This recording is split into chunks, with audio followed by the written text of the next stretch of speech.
नेता सलमान खुर्शीद ने बांग्लादेश के हालात को लेकर ऐसा बयान दिया है जिसके बाद सियासी गलियारों में बवाल मचा हुआ है।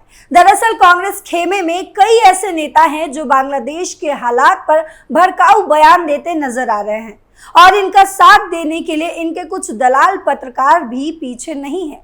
सलमान खुर्शीद ने कहा है कि जैसा यानी कि बांग्लादेश में जैसा ही वहां हालात है वो भारत देश में भी हो सकता है। खुर्शीद ने कहा है कि यहाँ चीजें वैसे प्रसारित नहीं हो पाती हैं जैसे बांग्लादेश में हुई। इस बयान के बाद लगातार सियासत गरमाई हुई है।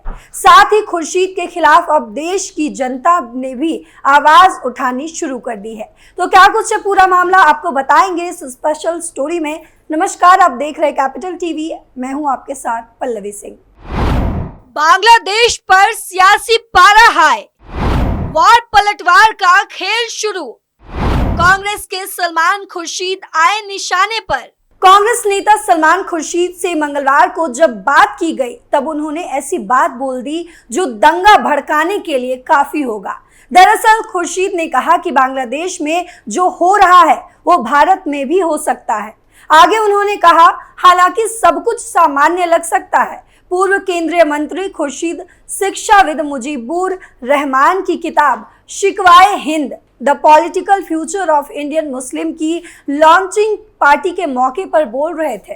खुर्शीद ने कहा, कश्मीर में सब कुछ सामान्य दिख सकता है, यहाँ भी सब कुछ सामान्य दिख सकता है। हम जीत का जश्न मना सकते हैं, फिर भी कुछ लोग मानते हैं कि ये जीत अथवा 2024 की सफलता थोड़ी है, शायद इससे और भी ज्यादा की जरूरत है। ये तथ्य है कि ऊपर जो कुछ भी दिख रहा है उसके नीचे कुछ और भी है।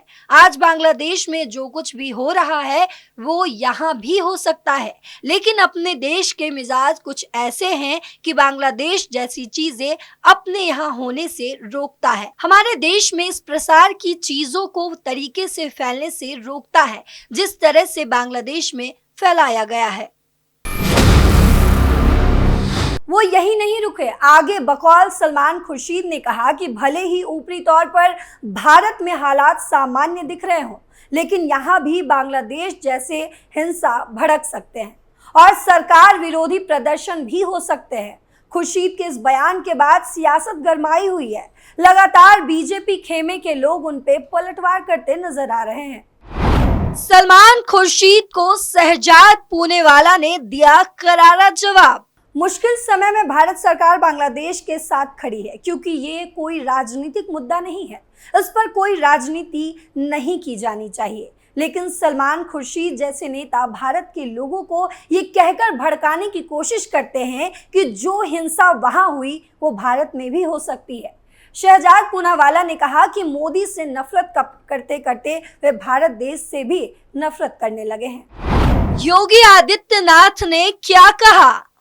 यूपी के सीएम योगी आदित्यनाथ भी पीछे नहीं है। उनका कहना है कि पड़ोसी देश में हिंदुओं पर हमले हो रहे हैं, वहां मंदिर तोड़े जा रहे हैं। हमें सनातन को बचाने के लिए एकजुट होकर लड़ना पड़ेगा। जो इतिहास की गलतियों से सबक नहीं सीखता है उसके भविष्य पर भी ग्रहण लग जाता है।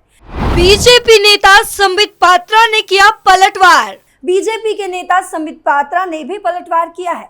उन्होंने सलमान खुर्शीद के बयान पर प्रतिक्रिया देते हुए कहा है कि संबित पात्रा ने कहा कि उन्होंने ये बयान किताब लॉन्च के दौरान दिया। उन्होंने कहा भारत में हिंसा होगी, आगजनी होगी। कांग्रेस पार्टी की तरफ से इसकी चेतावनी सलमान खुर्शीद जी ने दे दी है। शशि थरूर से लेकर कई अन्य नेता भी वहां मौजूद थे।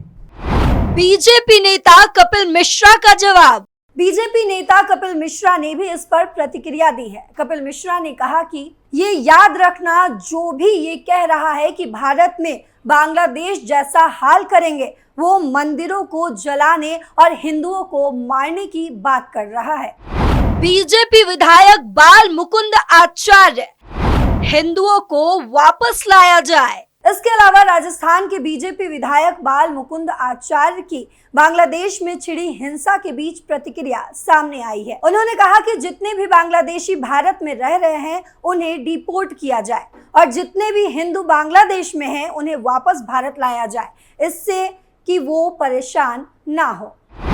गिरिराज सिंह का पलटवार, भूले नहीं ये हिंदुस्तान है। कांग्रेस नेता सलमान खुर्शीद के बयान पर केंद्रीय मंत्री गिरिराज सिंह ने भी पलटवार किया है। गिरिराज सिंह ने कहा, दुर्भाग्य है कि इस देश का जो विपक्ष है वो वोट के लिए टुकड़े टुकड़े गैंग की भूमिका निभा रहा है। आज बांग्लादेश में हिंदुओं के साथ अत्याचार हुआ। कल मनीष तिवारी ने बात की, लेकिन उन्होंने एक बार भी हिंदुओं पर हो रहे अत्याचार पर कुछ नहीं कहा। सलमान खुर्शीद भूले नहीं कि ये भारत देश है, ये गणतंत्र की जननी है। राहुल गांधी के इशारे पर ही सलमान खुर्शीद ने देश को चेताने का काम किया है। लेकिन राहुल गांधी ये भूले नहीं कि जब जब इस देश में किसी ने औरंगजेब बनने की कोशिश की है तो महाराणा प्रताप भी आए हैं। आप नेता संजय सिंह ने भी दी प्रतिक्रिया। इस पर आम आदमी पार्टी के नेता संजय सिंह ने भी प्रतिक्रिया दी है। संजय सिंह ने कहा कि सलमान खुर्शीद के बयान पर अब चुप्पी तोड़नी होगी। उन्होंने आगे कहा है कि भारत दुनिया की सबसे बड़ी डेमोक्रेसी है। कई बार देश में नफरत फैलाने के प्रयास किए जाते हैं, लेकिन अच्छी बात यह है कि लोग एक दूसरे के साथ खड़े रहते हैं। अगर किसी एक धर्म पर हमला होता है तो दूसरे धर्म के लोग उनके साथ खड़े हो जाते हैं। ये भारत की सबसे अच्छी खूबसूरती है, यहाँ विविधता में भी एकता है। शाहीन बाग पर बोले आरजेडी सांसद मनोज झा। वहीं जिस कार्यक्रम में सलमान खुर्शीद ने यह विवादित बयान दिया, इस कार्यक्रम में कई और भी नेता मौजूद थे जिन्होंने उनके बयान पर शाहीन बाग का मुद्दा उठाया। इस कार्यक्रम में आरजेडी के राज्यसभा सांसद मनोज झा ने नागरिकता संशोधन अधिनियम यानी कि सीएए और राष्ट्रीय नागरिक रजिस्टर यानी कि एनआरसी के खिलाफ शाहीन बाग आंदोलन के बारे में बात की और उन्होंने कहा कि इसे उचित श्रेय नहीं दिया गया है। झा ने कहा, शाहीन बाग की सफलता को उसकी उपलब्धियों की भव्यता के पैमाने पर नहीं मापा जाना चाहिए। याद रखें कि शाहीन बाग विरोध प्रदर्शन क्या था। जब संसद हार गई तो सड़कें जीवंत हो गई। सलमान खुर्शीद ने शाहीन बाग पर क्या कहा? सलमान खुर्शीद ने शाहीन बाग पर बोला, साउथ ईस्ट दिल्ली के शाहीन बाग में महिलाओं के नेतृत्व में सीएए के खिलाफ विरोध प्रदर्शन लगभग 100 दिनों तक जारी रहा और पूरे देश में इसी तरह के प्रदर्शनों को प्रेरित किया। मनोज झा को लगता है कि शाहीन बाग आंदोलन सफल रहा, जबकि सलमान खुर्शीद का विचार था कि आंदोलन विफल रहा क्योंकि विरोध प्रदर्शन का हिस्सा रहे कई लोग अब भी जेल में हैं। खुर्शीद ने ये भी कहा कि आज देश में शाहीन बाग जैसा दूसरा आंदोलन नहीं हो सकता। आगे कांग्रेस नेता खुर्शीद ने कहा, आपको बुरा लगेगा अगर मैंने कहा कि शाहीन बाग विफल हो गया। हम में से बहुत से लोग मानते हैं कि शाहीन बाग सफल हुआ, लेकिन मुझे पता है कि शाहीन बाग से जुड़े लोगों के साथ क्या हो रहा है। उनमें से कितने लोग अभी भी जेल में हैं, उनमें से कितने हो सकते हैं जिन्हें जमानत नहीं मिली, उनमें से कितने लोगों के बारे में कहा जा रहा है कि वे देश के दुश्मन हैं। आपको बुरा लगेगा अगर मैंने कहा कि शाहीन बाग विफल हो गया। हम में से बहुत से लोग मानते हैं कि शाहीन बाग सफल हुआ, लेकिन मुझे पता है कि शाहीन बाग से जुड़े लोगों के साथ क्या हो रहा है। उनमें से कितने अभी भी जेल में हैं, उनमें से कितने हो सकते हैं जिन्हें जमानत नहीं मिली होगी, उनमें से कितने लोगों के बारे में कहा जा रहा है कि वे इस देश के दुश्मन हैं। अगर मैं कल खुद से पूछूं कि क्या शाहीन बाग की दोबारा होगा, या मुझे यकीन नहीं है, ऐसा होगा क्योंकि लोगों को वास्तव में पीड़ा हुई थी। ओवैसी ने पूछा, अगर विपक्षी दलों की सरकार होती तो? इस कार्यक्रम में एआईएमआईएम सांसद असदुद्दीन ओवैसी ने विधानसभाओं और संसद में मुसलमानों के कम प्रतिनिधित्व पर अफसोस जताया और ये भी सवाल किया कि अगर विपक्ष सत्ता में होता तो क्या मुसलमानों के लिए स्थिति बदल जाती। उन्होंने कहा कि हकीकत यह है कि मुसलमानों ने भी कभी भी किसी दक्षिणपंथी उम्मीदवार या बीजेपी को वोट नहीं दिया है। अगर अभी गैर बीजेपी सरकार होती तो क्या चीजें बदल जाती? उन्होंने खुद ही जवाब दिया, नहीं। आगे ओवैसी कहते हैं, हिंदू दक्षिण पंथ के उदय के बारे में बात करते हुए ओवैसी ने कहा, हिटलर ने यहूदी विरोधी भावनाओं का आविष्कार नहीं किया था, ये पहले से ही मौजूद थी। हमारे समाज में भी भूमिगत भावनाएं थी। उन्होंने कहा, हम अटल बिहारी वाजपेयी को उदारवादी कहते हैं। असल बात यह है कि वाजपेयी और आडवाणी इन सज्जन व्यक्ति के आगमन के लिए माहौल बना रहे थे।